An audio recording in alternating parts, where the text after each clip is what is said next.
is Tanya, and welcome back to the channel, and welcome back to another speed build.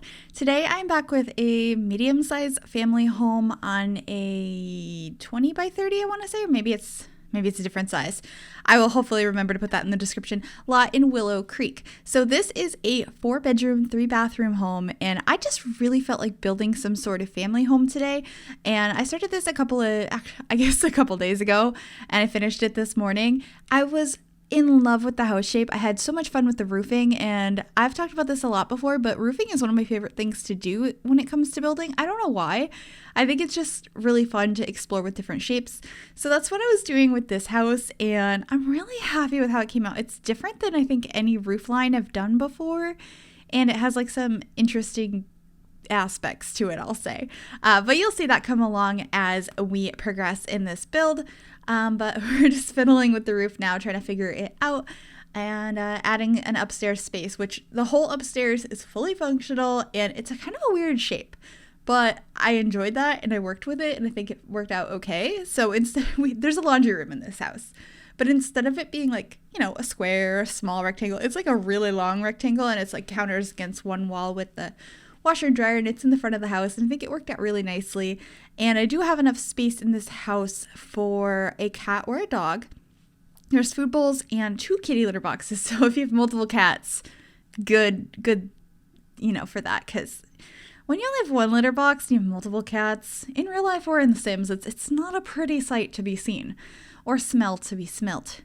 Anyway, that all aside, I did want to take a moment to say thank you guys so very much. We hit 90,000 subscribers on the channel last night, and that is just not a number I ever thought I would be saying and attributing it to my own channel. And that's all from you guys, like supporting my content, subscribing, like I'm just like so thankful, and I don't really know how to put it into words. I feel like every time we hit another milestone, I try to, and I honestly don't know how. I feel like every time I'm like, I don't know how to put it into words, but I honestly don't. It's just like wild looking at that number and thinking there are 90,000 people out there that liked my content enough to subscribe and hang out with me in the comments and talk about stuff and play Sims together essentially. And that just like means the world to me, because this game is such a huge part of my life, and just thank you guys. I really, really appreciate it. All right, back to the build. This is the weird roof thing I did. It's like a crisscross, and I think it's kind of interesting. And I also used some blinds on the outside of the house as shutters, which I've done this a couple times before, but I really like how it came out. And then I used a ton of debug plants, like a ton of them, because I just find that really fun. And I also used these fence posts, and actually, I don't know who it was. Somebody posted a picture of some of these fence posts, like the single piece that's just diagonal, somewhere on Twitter, and I was just like, oh my gosh, those would be amazing for like boarded up windows. So I think I'm gonna have to use that when we do some scary builds and spooky builds when October rolls around. Of course, I'll probably be doing some before that, because Realm of Magic comes out in the beginning of September 10th. That is crazy. I am so excited. Have I talked about how excited I am in a video yet? I feel like I haven't, because I am so overwhelmingly excited for that pack. The trailer looks amazing. I was like in shock when we saw the Magic Realm in the trailer. I have a trailer reaction. I can link that down below. But oh my goodness, I am so excited. I definitely plan on doing a Let's Play. I'm kind of working it out right now, some ideas for it.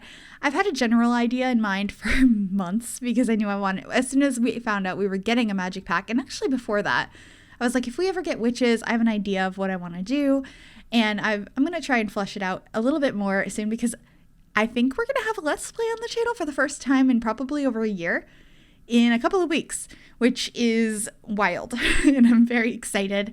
Of course, there's still going to be primarily builds on the channel, and so like no worries on that, because I love building, and I'll also have to build stuff for the Let's Play, and I'm just so excited. So I hope you guys are excited to check that out as well. And no worries if not. Still got the build content, still going to bring lots of squish to the channel, as well as like bigger homes like this as well. And some more community lots from time to time. I don't find them as fun usually, but sometimes I get really into it, like that photographers hangout I made like a week or two ago. Oh my gosh, I love doing stuff like that. So, still plenty of builds. But anyway, we're almost done with the landscaping here. I'm just fiddling around with it. This house ends up being incredibly neutral toned. The outside is neutral. The main floor is neutral. The bathrooms are neutral. The bedrooms have a decent amount of color in them because I do imagine that the house was kind of, built a certain way, maybe even staged. Like when you go for the tour, everything's all matchy-matchy and pretty and all of that. And then they injected more personality into the bedrooms. But I think the reason it ended up being so neutral and like gray and beige and brown and not brown, gay. I mean, it is pretty happy, but gray and beige and brown and not brown. Oh, I cannot speak. I messed up and said the wrong word because I was like, why did I say brown? Brown is not a color. Gray and beige and black and white. I think the reason I use those colors is because I realized part of the way through this, I was furnishing this as if it were my home and how I wanted it to look for me personally, which I occasionally do in The Sims, but I try not to that often because then literally everything would be gray. So, I let that go wild a little bit in this house because it's been a little while since I built like just a regular family home and I was having fun with it and I liked the idea of it just kind of being a staged home they bought as is and decorated their bedrooms. So I do imagine that there are one or two parents living here. There's a spare bedroom on the bottom floor, which could just be for company coming over. Maybe the grandparents sometimes come over. You could also change that room to literally anything else. And then one of the kids' rooms is a shared kids' room. The other one is a single kids' room. And there's kind of like an office nook in the house. It's not really it's kind of a separate room, but it's separated by an archway and it's like a hallway to a bunch of different rooms. So there's kind of that. And then the spare bedroom also has a treadmill in it. So that was kind of cool. There's a place to work out. There are 3 computers in the house. There's one in the office nook, and then each kid's bedroom has a laptop as well. So plenty of spaces to use a computer. But we're figuring out the floor plan here. I kind of talked over that, but that's okay. And starting with the kitchen, because 9 times out of 10, that's where I start because I love kitchens. I love them in real life too. Like a place that I might want to move, I kind of decide a lot based on the kitchen, which is weird because I don't like to cook. So I have no idea why I like kitchens so much.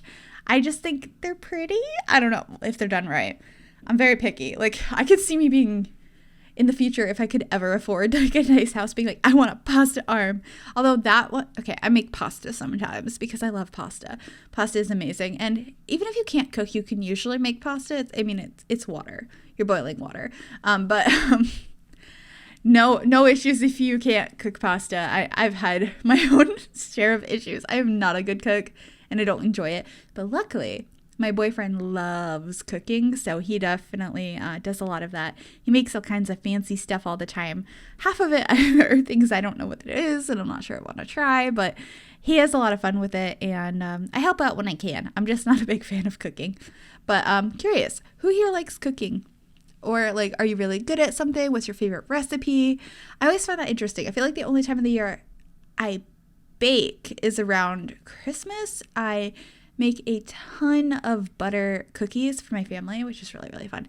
And I'm so getting off topic today. I just feel like chatting with you guys, which hopefully you're okay with. Every once in a while, like I do this, and usually I get really good feedback on the random stories. Occasionally I have somebody like, please just talk about the build. And I'm like, I mostly do. So apologies if it bothers you.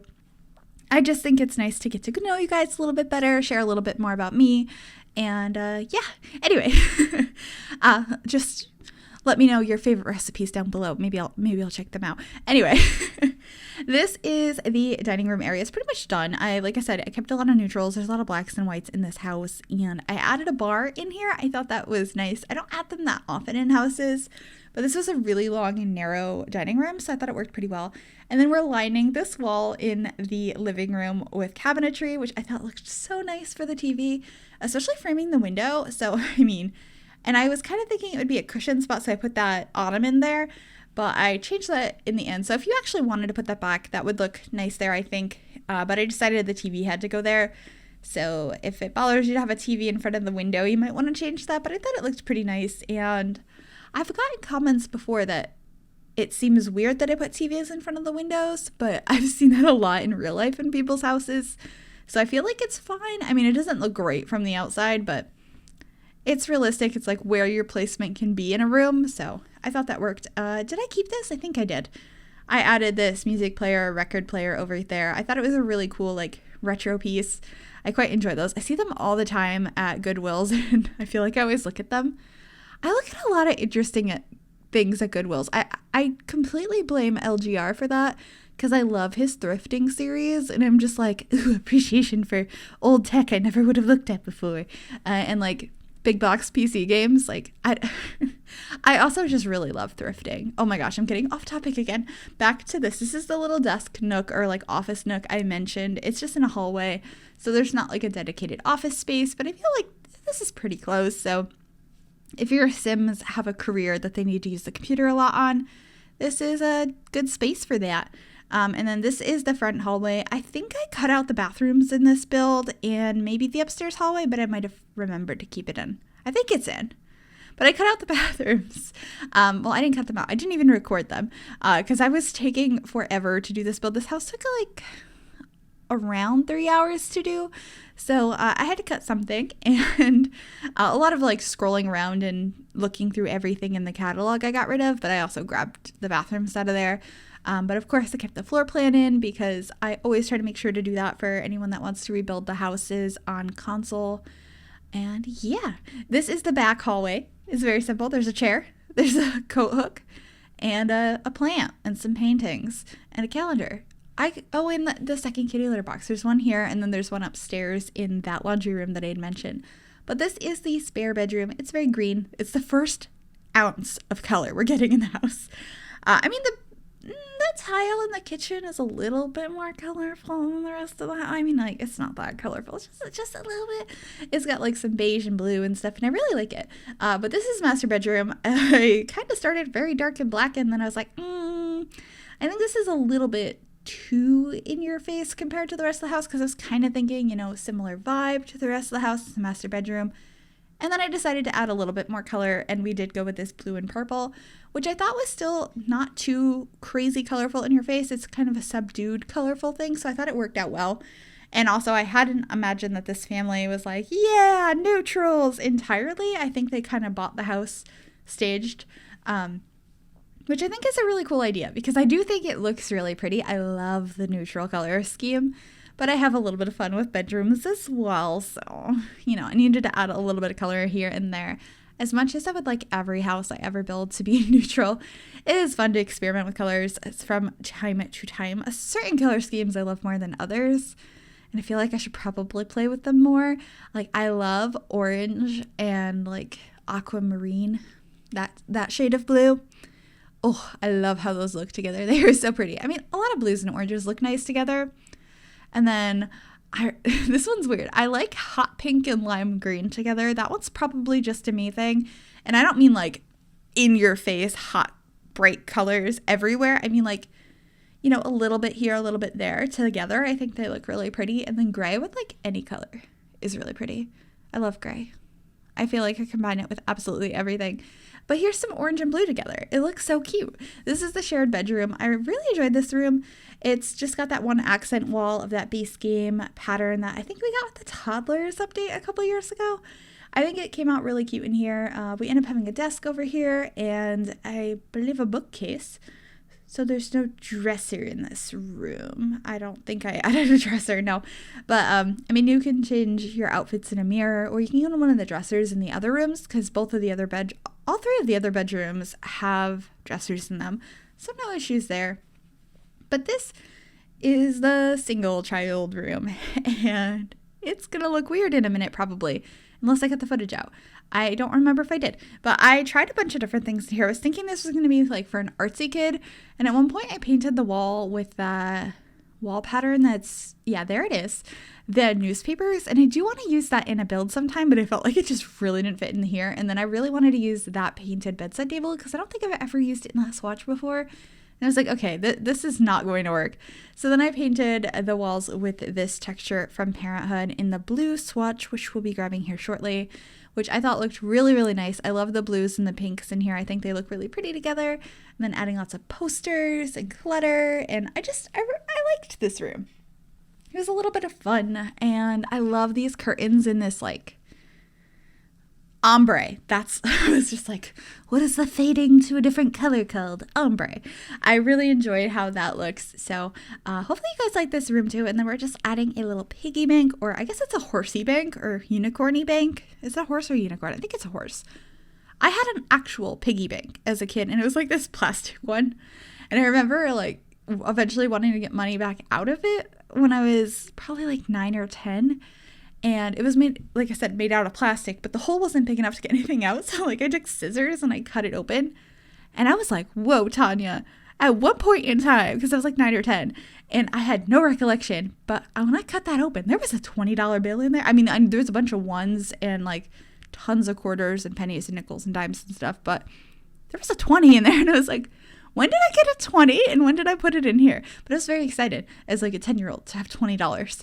So if you're a kid and you have a piggy bank, don't cut it open and just take all the money when you're like 9 or 10 years old. Like save it up for something or other. Or if people still have piggy banks, is that still a thing? I don't know if that's still a thing. Curious. Why wouldn't it be a thing though? I don't know. Here we are talking about piggy banks. That's the channel for you, I guess. If you're new here, that's basically how this goes. We get on random topics while we build things. But thank you guys so much for watching. If you like this video, make sure to give it a big thumbs up. You can also subscribe to the channel if you have not already. And if you click that bell, it'll turn on notifications so you'll be notified of every single time I upload a new video. Thank you guys so much for watching, and thank you again for 90,000 subscribers. I cannot thank you enough. And I will see you all next time. Bye, everybody.